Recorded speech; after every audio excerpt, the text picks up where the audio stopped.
Hi there guys, so more controversy on the Julio César Chávez Jr. case.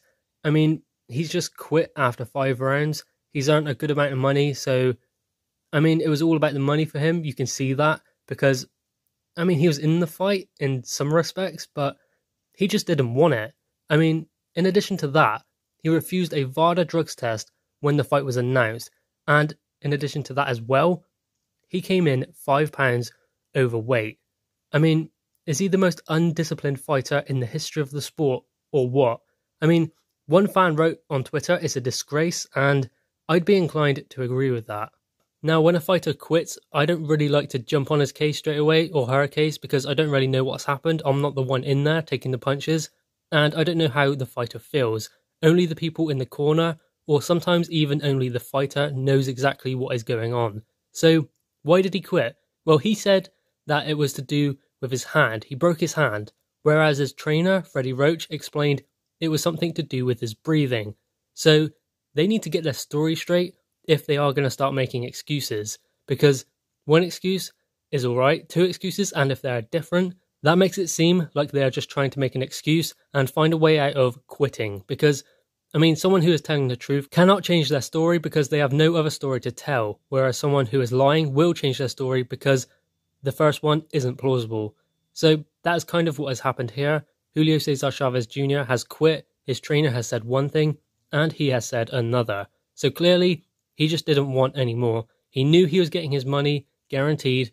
He'd already had to lose 1 million for coming in overweight. So ultimately, he got to 5 rounds and thought, I've got halfway there, nearly, so I'm just going to stop now. So it's clearly not about the boxing, and you could see his father was very disappointed in his son. His head was in his hands, and he was not happy because his legacy is also on the line. I mean, it's very similar to Chris Eubank and Chris Eubank Jr. Chris Eubank Sr. has put a lot into Jr., and he wants to see him succeed. He has put his legacy into his son and allowed him to carry it on, and he is happy to do that, and you can see he is proud of his son. And why shouldn't he be? Because although Chris Eubank Jr. has fallen short a few times, and despite his faults, he does put his work in, and he does make sure that he shows respect to his father's legacy. You can ask nothing more than that. But Chávez Jr., clearly it's just a gimmick to him. It's a way for him to earn the big bucks by just going in there and not really bothering, to be honest. I mean, he's got a granite chin and people say he done well in the Canelo fight, staying in there despite getting battered. But ultimately, what does that matter if you're not going to try and win? He didn't really want to win this fight.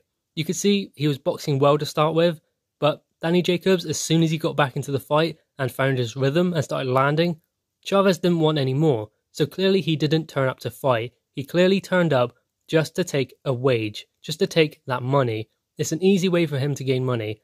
Use his father's name to get those big fights, earn the money, and then just half-ass it from there on. Because he clearly has done that, coming in overweight and then quitting halfway through the fight. In fact, it wasn't halfway through the fight. It was before halfway. And in my opinion, it's just not good enough. Again, I don't want to get on his back too much because I don't know what's happening behind the scenes. But it just seems like he didn't want any more. He didn't want to be in there. I don't think, to be honest, he really was even bothered about this fight. He didn't think, oh, I can start working my way towards a world title. I can start making a legacy for myself.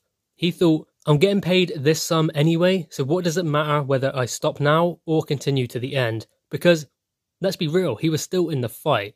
I mean, despite him quitting, he was still maybe only a round behind. So ultimately, he could have found a way into the fight. He could have still found a way to win.